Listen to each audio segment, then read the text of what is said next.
So we're going to continue on with the Soldier First Class costume. To be specific, it's going to be Angeal. I've already got the sword. Might as well keep going with it, right? There's a lot of pieces I have. And I have, like, these are all foam, and they're okay. Foam kind of bothers me on costumes. It's a personal preference. I'd rather have, I don't know.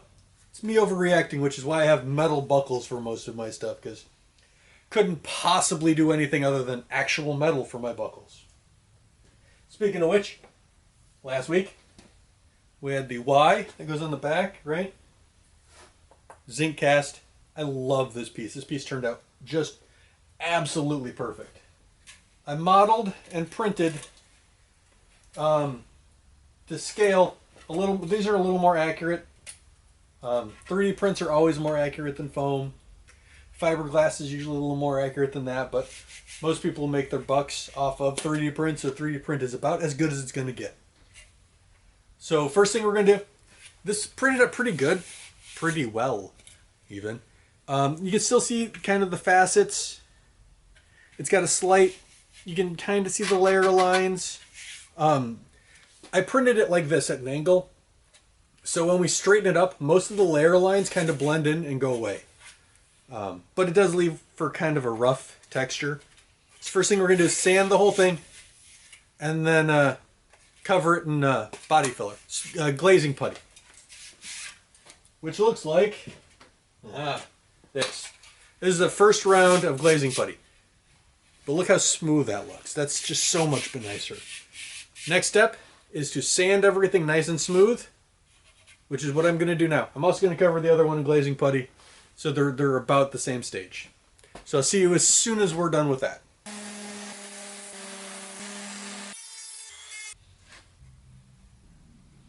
Van Oaks Props recently did a video on glazing putty. And he thinned it out with acetone and just painted it on. And it was I saw that and I was absolutely floored. That is legitimately just a brilliant concept. And I'm like, next time I do glazing putty, I'm going to give that a shot. Forgot to pick up acetone. And I'm at this point going, do I stop the project and pick up acetone? Or do I just finish what I got right here and I'll deal with it next time? It's always I'll deal with it next time, by the way. So now, I'm applying a bunch of glazing putty instead of painting it on. It's a brilliant idea. I need to give it a shot. Just not right now. Not this time. Maybe next time. Who knows? So I modeled this with a return, so it actually curves underneath. Super difficult to print, but it looks really cool. So now I'm filling that in. Because, I want it to look right. I don't care how cool it is. This was an interesting one to design, by the way. I downloaded Angeal's character model. And the amount of detail they put into the new Crisis Core. There's an actual strap that's behind everything with a buckle and everything. Oh my goodness. It is unbelievably detailed. Love when games do that. But they're setting it up for video games, not for printing. Which means there's a lot of work to get that stuff to be... in the 3D printing industry, it's referred to as watertight. A lot of work to make a standard model watertight. And, yeah. Luckily, the people at Square do a fantastic job with most of their models. And I believe they use the same program I do. Because when I get their actual models, I'm like, oh, I can fix that in, I don't know, maybe an hour. This one was a little different because I wanted to do stupid stuff. Had I just fixed it and printed it, it would have been fine. But I had to check scale and do all kinds of stuff. But, the actual modeling part of it is a lot easier. And I think, in part, it's either because they think like I do, which would be neat, or they use the same program I do, which is also neat. Luckily, this should only need one coat of glazing putty, but we shall see. So yeah, this is actually from the Angeal character model from Crisis Core Reunion. But since I did it for 3D printing, I had to round a couple edges, had to bring some definition, lose some definition, acetone, and a paintbrush. Probably the way to go.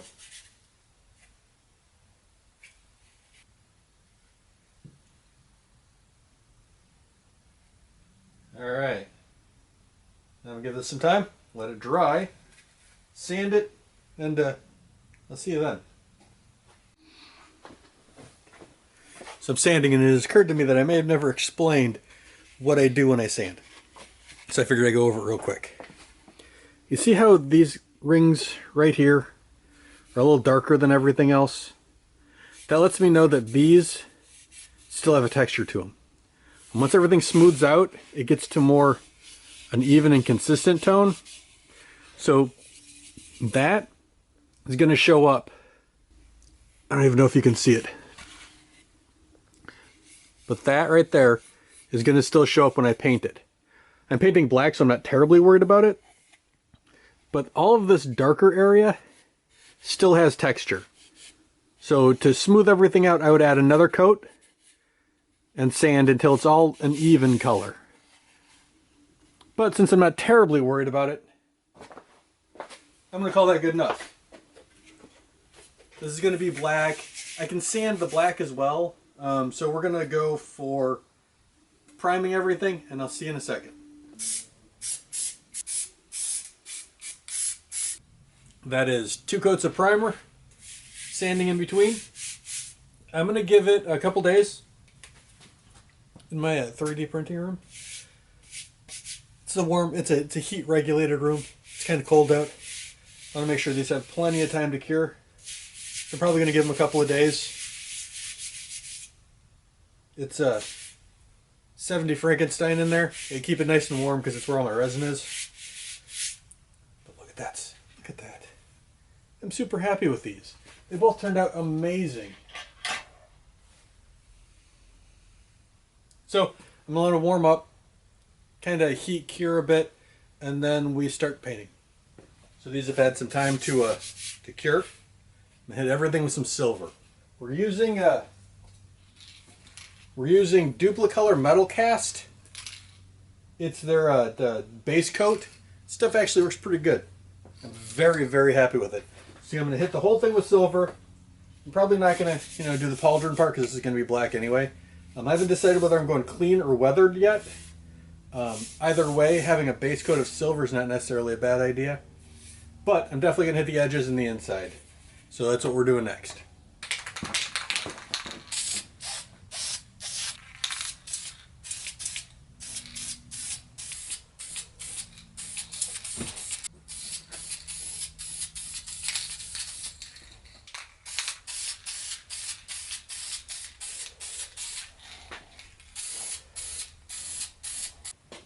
It's had a few days to cure.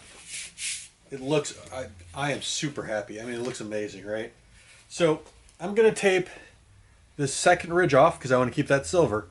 And then we're going to spray the top with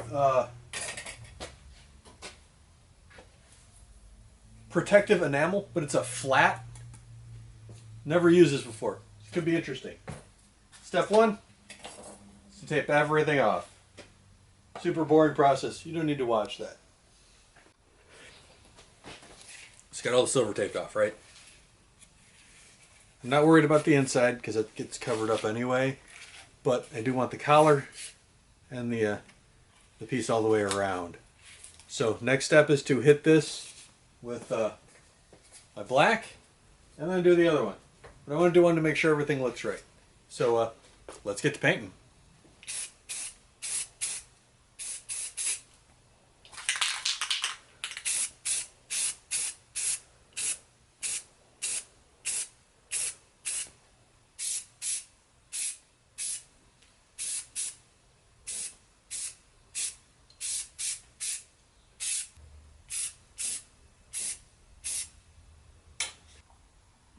And now we wait.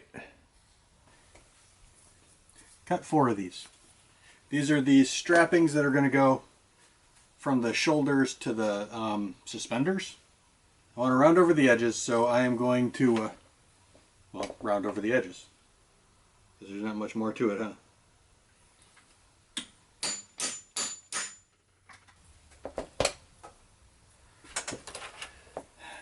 It's been one of those days for projects. Got to spend the whole day with my wife. I could ask for absolutely nothing better. So I got a bunch of these Chicago screws from Tandy. They're wider than I normally use. They're domed. Yeah, these. And they're just not the style I normally use. But it would appear that they are perfect for this project. So got a drill bit, same size.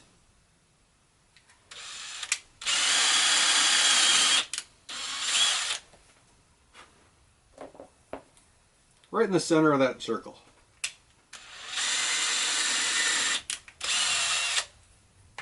Now I also cut out a bunch of these little metal pieces, right? And they fit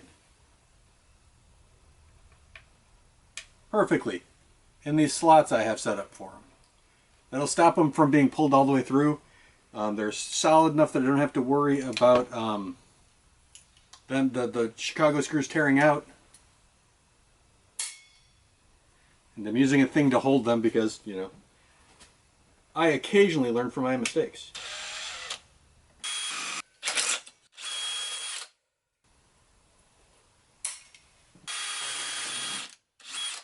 All right.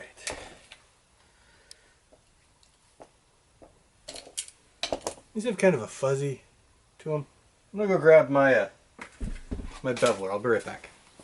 Yeah, they're under a thing, and nobody's gonna see them but me. But you know, here we are. Just gonna edge bevel the whole thing.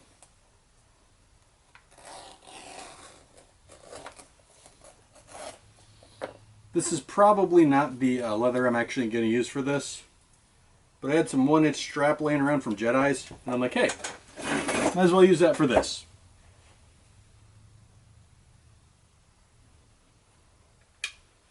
So that just slid the reinforcement piece, goes right in, Chicago screw, strip of leather, then bolt.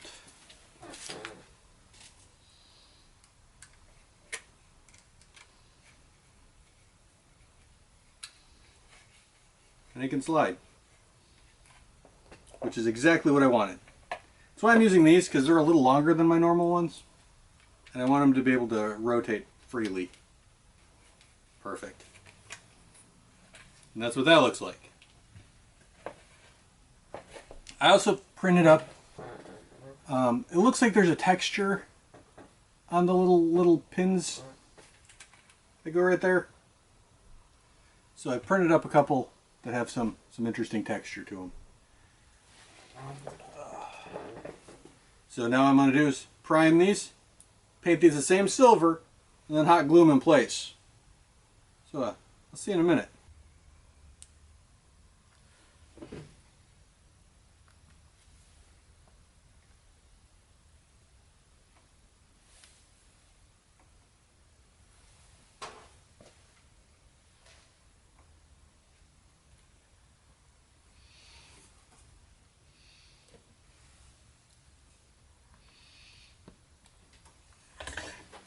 So that's it.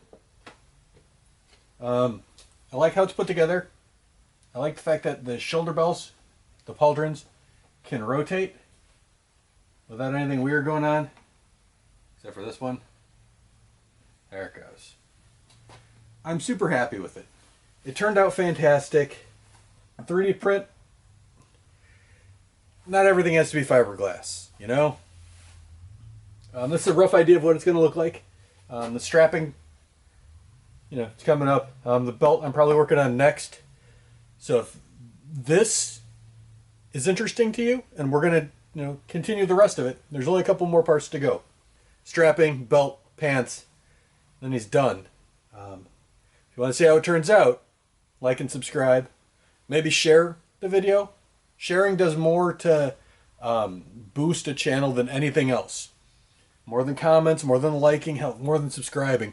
If you most people when someone shares my video, my subscriber and view count shoots through the roof. So, you know, it's an easy, free thing you can do to help the channel. I definitely appreciate it. But we'll see you next time.